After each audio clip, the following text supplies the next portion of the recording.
This one's a little longer than the previous offerings. Hopefully you can excuse a little bit of verbal perambulation. Thanks for tuning in and continuing on this journey with me. Hello everybody. Making another video today. Trying to work with the concepts of appearance, authenticity, and apprehension. And we'll see how it goes. So,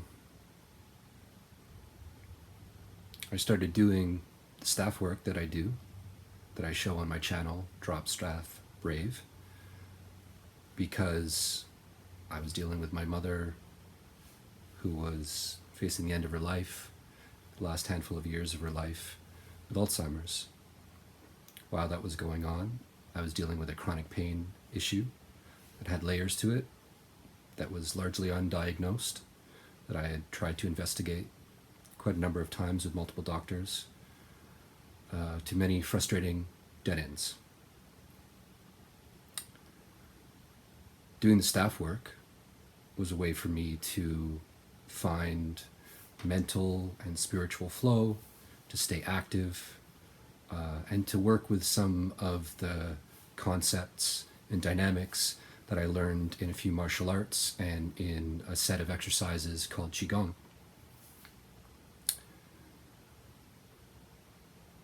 There were big, loud movements, or maybe attention-grabbing movements that I would do, but all of it was just exercise. All of it was just a coping mechanism. I've done those exercises as well as some Qigong and some other physical activity that I developed on my own that might seem strange to people, and again, might get attention, but none of it was to get attention. It was all just for me to get through really tough times in my life. Now, I'd been dealing with chronic pain because of the wisdom tooth operation and a few other complications I had my wisdom teeth out in 2004, I think it was, but things started to get much worse and hard to deal with on a daily basis. 2014-15, and in 2017 I started to get regular migraines, and for a year or two it was really bad. I had trouble carrying on conversations, riding the subway or bus across town, watching a movie to completion. I was just so sensitive to all sorts of stimulus in my environment. I had trouble breathing and speaking and just a constant brain fog.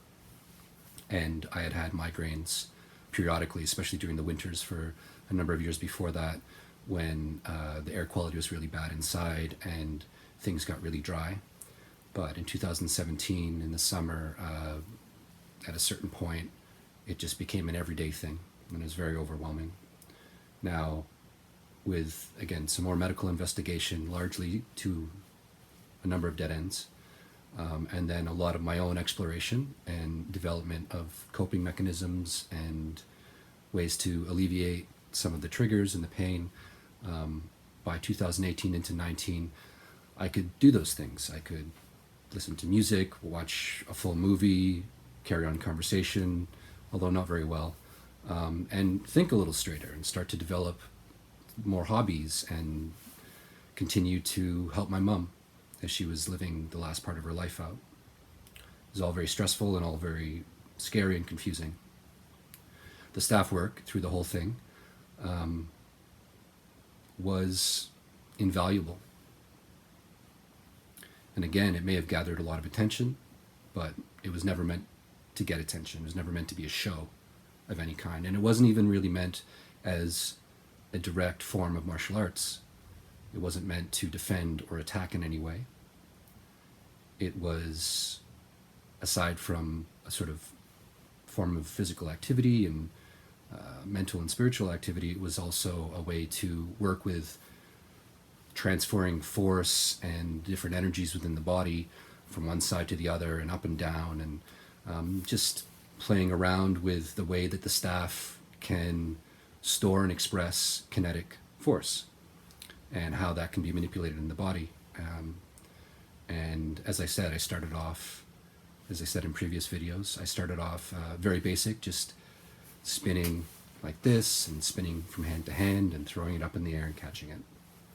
And so from those basics, I developed all sorts of really enjoyable and engaging dynamics and even exercises.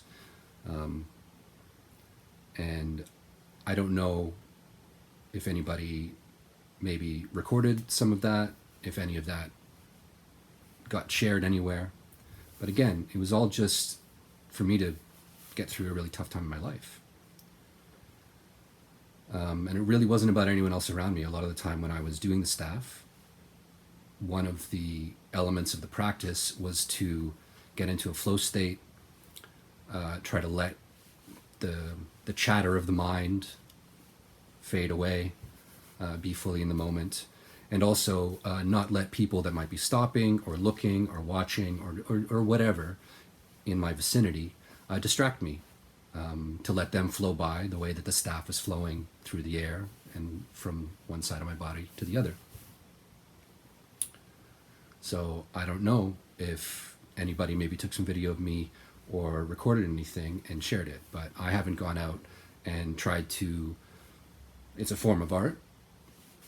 It was an expression just for me, kind of like art therapy, but the YouTube channel that I've created, DropStaffBrave, is to share that experience, and maybe share some of the exercises and techniques and things that I've learned through working with the staff.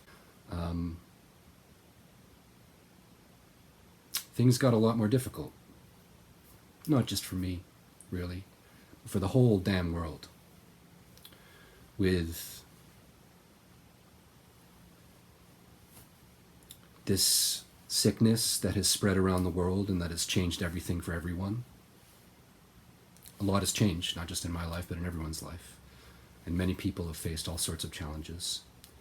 My mother passed away at the beginning of 2020, and just a few months later, this worldwide sickness took hold and started to change the wider world in drastic ways.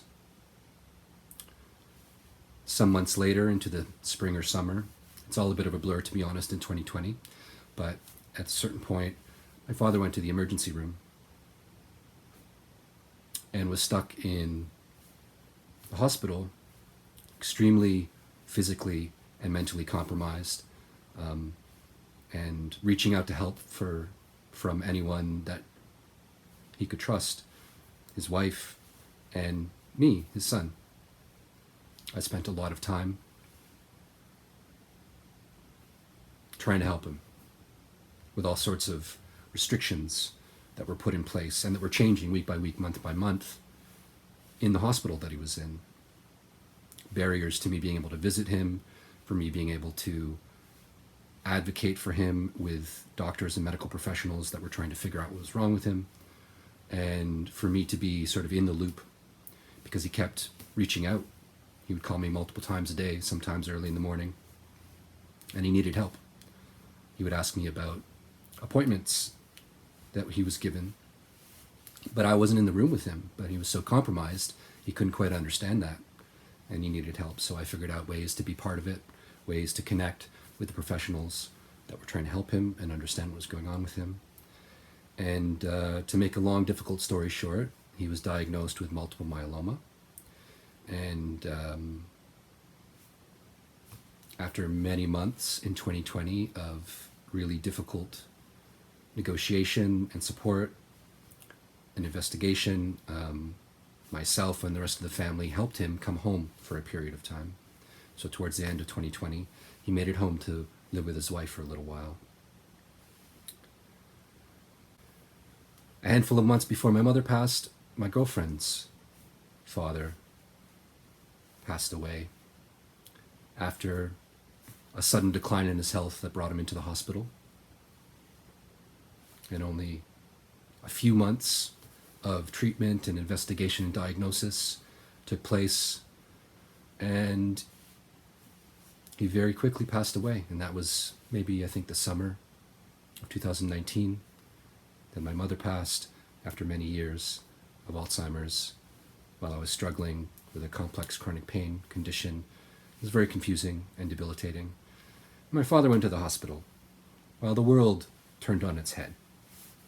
And this worldwide sickness took hold of everything, shook it up, and reorganized everything, and destroyed our sense of normal, our sense of certainty and comfort. And so the world has gone a little mad.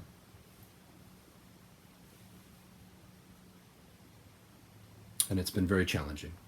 But a variety of things have helped me get through, even though there's many times where I felt overwhelmed and I haven't known how to cope. There's a variety of things, as I said, that helped me get through all those challenges over the years and then up until 2020 when everything went absolutely crazy. Doing the staff work was one of them. I've been trying to share that on my DropStaffBrave channel. And doing Qigong was another one. Going to the gym, hitting the punching bag, and doing a variety of exercises that I've learned about and that I developed on my own as well. Were other ways, that I've been able to get through these challenges, as well as playing a video game called Street Fighter 3 Third Strike. It was released in, I think it was 1999, so a number of years ago. It's a two-dimensional fighting game, and arguably the best fighting game ever created. In my opinion, one of the greatest, most impressive artistic achievements of the 90s. The art, the music, the feeling and flow of playing the game, how it all comes together, the fighting game system itself from an engineering point of view, all of it, really incredible. Now, no game is perfect, so I'm sure people can pick out flaws, but it's still popular, and in fact, it's still drawing in new players.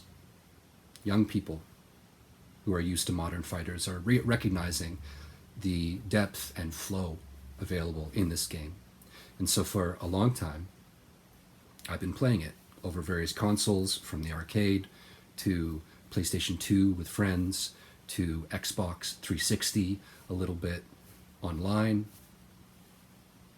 actually quite a bit online, and eventually to PlayStation 4 online, and especially on PlayStation 4 towards the end of my mom's life and into 2020 and 2021.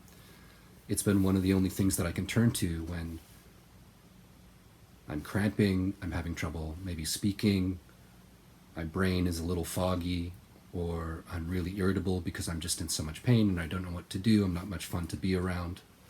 Or maybe I'm very stressed about something that's going on with taking care of the end of my mom's life and her death and wrapping up her affairs, or the various stages of disaster and crisis that have come up with my father's illness. When I don't know what else to do and how else to cope, often I've turned to Third Strike, as it's referred to, or 3S. I've turned to Third Strike to blow off steam, to, again, get into a flow state, to bring focus back to my mind and my life, and to engage in something that's not directly in the storm of all these things that I've been facing. The handle that I use in Third Strike is NoMoreFunland. And before the DropStaffBrave YouTube channel that I've been making videos on more recently, I created a YouTube channel under the name of NoMoreFunland. And I only have one video on that channel. A tutorial video, a short one, not particularly impressive, but mildly entertaining, about how to, using a 360 and a couple of cathode ray tube televisions, how to replicate the arcade experience so that you don't have to go out and purchase a Japanese head-to-head cabinet and the Street Fighter 3 Third Strike board, which are both somewhat rare and quite expensive and take up a lot of room. After I made the NoMoreFunland channel, I, at a certain point, started to leave comments on various YouTube videos. Now, when I created these various comments on YouTube videos, I had a sort of, maybe discipline is the wrong word, but sort of loose directives or rules or incentives about how I was going to do that. I took some elements from an art project that I started a number of years before. I don't remember exactly what year I started doing this other art project. It's an art project called Folding is Fun. But what that project was is, here we have the Toronto Transit Commission, so buses and streetcars and subways and whatnot to be able to get around on city transit. And so when I was on transit, I would take a paper transfer, often a long rectangle, and with whatever pen or maybe pencil or even marker that I had, I would draw a little something so that I wasn't just surfing on my phone or reading some superficial free newspaper with short attention-grabbing articles. And part of it was to give back a little bit, to leave something that was meaningful, that I found meaningful, to share something that maybe I found inspirational or entertaining or beautiful, and maybe other people would. And so I would draw something or write something on one side of a transfer, and then I would fold it up. In different ways, I would play around with different folding shapes and techniques, but for the most part, I would fold it up into a little triangle and tuck it in so that it would stay in a triangle with a little tab, sort of more skinny triangle sticking out. And I would write on the tab, open, with a little arrow. And on the front of the triangle, once it was folded up, I would write, folding is fun. And after I folded it up, I would stick it into a little nook or a cranny or a fold or a little opening on a window next to a seat, or maybe on some of the structure in a seam between a piece of metal or, you know, the backing of the seat, so that someone could see that as they sat down and be like, what the hell is that? They would see writing on it saying folding is fun, and maybe wonder, folding is fun, what does that mean? And then maybe see the tab and see open. So it was an invitation for someone else to enjoy this project that was, again, this was largely for me to pass the time in a constructive way as I was going from place to place on transit. But I wanted to share something, and there was an element that I tried to weave into the practice of, I guess, non-attachment. And I didn't know if anyone ever found one, and that was part of the point. Nothing I did was perfect. A lot of it was messy or incomplete, but it was about just getting in there, trying to start the creative process, passing the time with something constructive, and then trying to share it with the world without a direct attachment to someone appreciating it or saying thank you or I like this, or even getting into that conflict that an artist sometimes can with other artists or with an audience of, oh, I don't like this, why did you do this, or this is bad, or this is stupid, or whatever it was.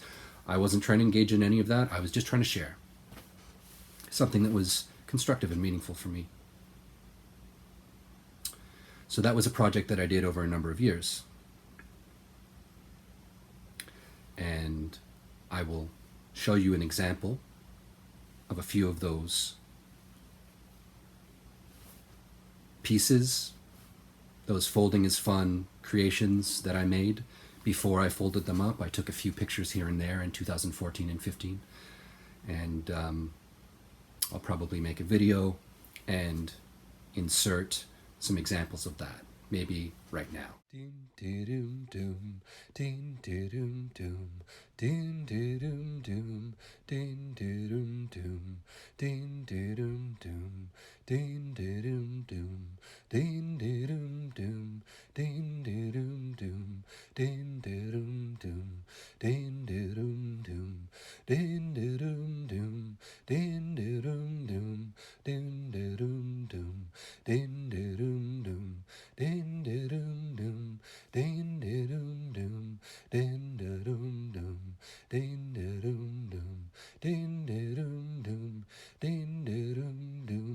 Hey, day, day, da, do, dum, do, dum, dum, hey, hey. If I was able to insert some of those pictures to allow you guys to see the sort of thing that I was creating and trying to share with people, I hope you enjoyed it. But again, at a certain point, with the NoMoreFunland YouTube channel that I created, I started doing comments on videos. I took my time to create these things. Sometimes I would spend 20 minutes or half an hour or even an hour, or I'd even spend a half an hour and go away and then edit it and come back. And they weren't necessarily always very long, and sometimes they were contentious and sometimes they were very, I don't know, supportive. But I tried to take that element of creating something that I cared about and sending it out and letting it go without direct attachment to the response, again, positive or negative. And so I started doing this, well, I don't know, maybe 2019, 2020, into this year, making these comments. And again, I don't know if anybody read them. Well, I'm sure some people skimmed over them and maybe saw them. I'm sure some of the creators may have at some point seen of these videos that I commented on, may have at some point seen some of the things that I wrote. But I did put a bit of effort into trying to share something that it was at least meaningful to me, and maybe made someone in the comments section that read it think about a concept in a different way, or expand on a concept, maybe made the creators of the videos that were expressing different ideas think about the idea that they were trying to express in a different way. And again, I didn't go back to see if there was likes or dislikes, to engage in a conversation with the creator or with other people in the comments section, to engage in any way. I just tried to put some energy into it, and even if they seemed a little negative, I was never trying to troll. Even if it seemed critical, I was never trying to upset or insult anybody. But I wanted to share a little bit of the meaning that I got, or that came into my mind as a response to a variety of videos that I would watch. I thought that that concept of not getting too attached to how something is going to be taken and what the impact is when you create a piece of art was an interesting thing to work with. And it was very difficult at various points because I put a bit of work into some of these comments. Sometimes it was poems, sometimes it was comments, sometimes it was kind of prose poems or even a bit of philosophy.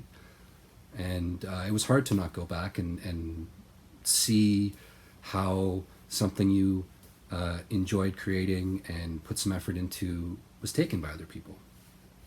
But I didn't. And I don't really know how it was taken. I don't really know who read it. But I'm curious now if anybody read any of the things that I wrote, especially as I've started to deal with my father's illness after my mom died, and the chronic pain getting worse and more challenging every day. I've tried to be a little more careful in the comments that I leave under the handle NoMoreFunland, to be a little more supportive, a little more positive, and just emphasize the universal power of love. As cheesy as it sounds, it is at the core of most things. In fact, maybe you might say at the core of everything. It's what bonds us together and is the most powerful motivator beyond any other human experience. Also, one of the most difficult things to pin down and understand. Some people might even think that love is imaginary. I'm talking about showing up for your mom at the end of her life. I'm talking about trying to find a way to forgive someone who has hurt you deeply. I'm talking about even when you feel overwhelmed and broken after watching your mom die, literally.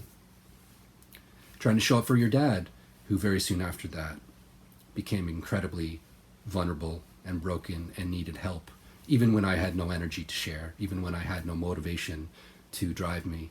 I had to find a way, and that was love that motivated me. allowed me to keep going.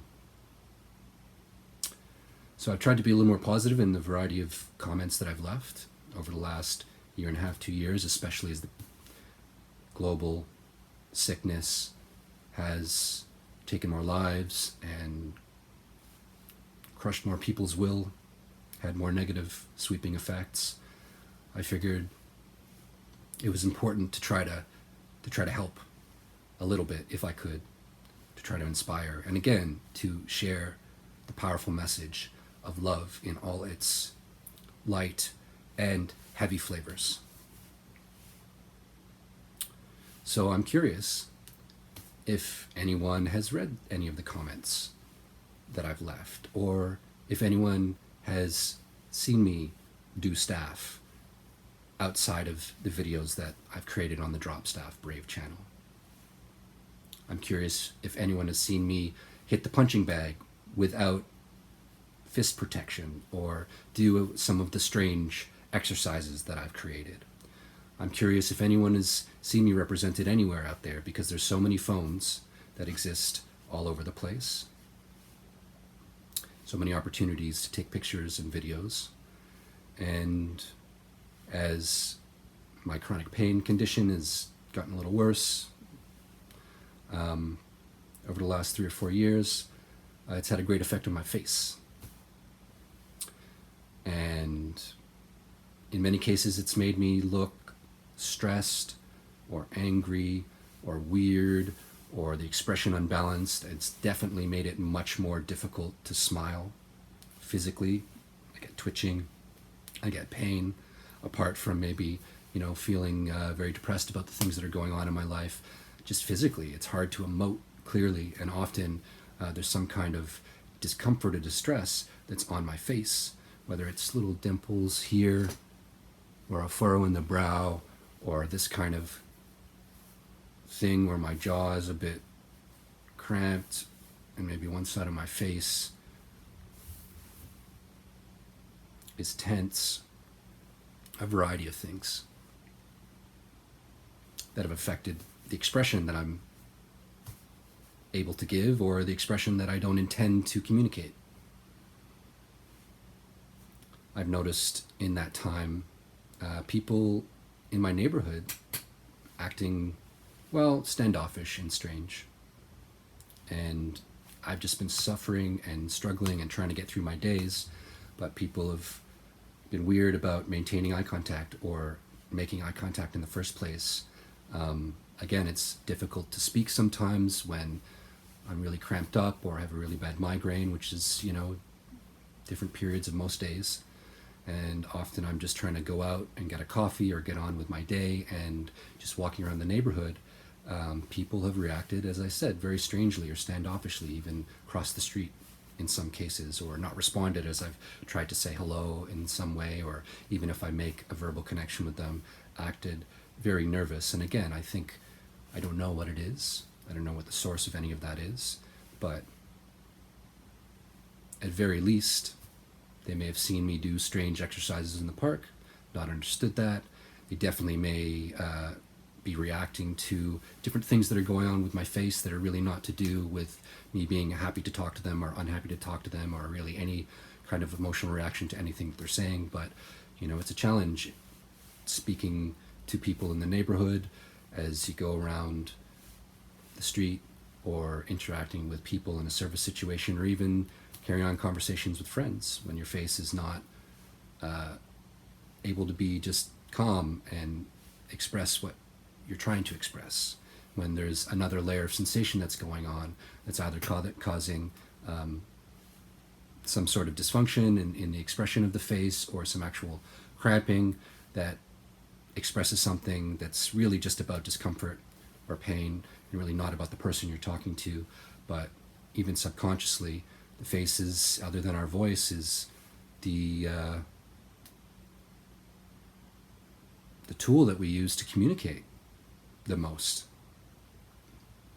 It's that second layer that tells people how you're feeling, or what you mean, or how you're responding to what they're saying, beyond the content of your words or your tone. And so, being social, interacting with people in the neighborhood, and other situations where you have to look at somebody and speak to them. It's been really challenging. So, as I said, I'm curious what the source of some of the friction that I've experienced out in the world, and especially in the neighborhood, is. If there's any videos or feedback of any kind somewhere on a site like YouTube, maybe to some of the things that I've written, or any information that's been shared from me just moving around and doing my thing in the neighborhood, often very uncomfortable and kind of challenged to do daily normal things. So I encourage you, let me know if you've seen me do any exercises anywhere beyond what I've shared on my DropStaffBrave channel. And I wish you guys all the best. Things are still very tough, even though the world is opening up in a variety of ways. And love and death are ever-present themes that color and motivate our lives. They're inescapable, even though we try to ignore at least death often. But they're both things that drive us. Very powerful attractors, strange attractors in the chaos of life. As you all navigate the coming months and years, as things maybe go back to some new steady state, I love you all, and I wish you all the strength and clarity and compassion that you can muster. Peace.